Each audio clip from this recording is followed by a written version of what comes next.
போனோம். அங்க வந்து இந்த 2 கிஃப்ட்டும் வாங்கணும். எங்க கிஃப்ட்டுக்குள்ள என்னெல்லாம் இருக்குன்னு நம்ம வந்து அன்பாக்சிங் பண்ணி தெரிஞ்சுக்கலாம். வாங்க அன்பாக்ஸ் பண்ணலாம். இது பிரிடா. மித்ரன் கிஃப்ட் பிரிக்க போறோம். Hi friends. நான் இங்க கைக்கு போறேன். வாவ். ஏய், பாரு நான் எடுத்துட்டேன். பொறுமையா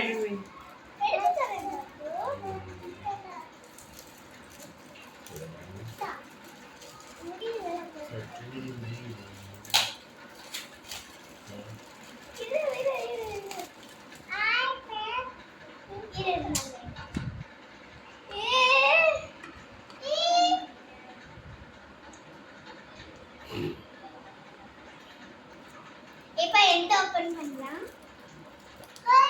ஊது ஊது ஊது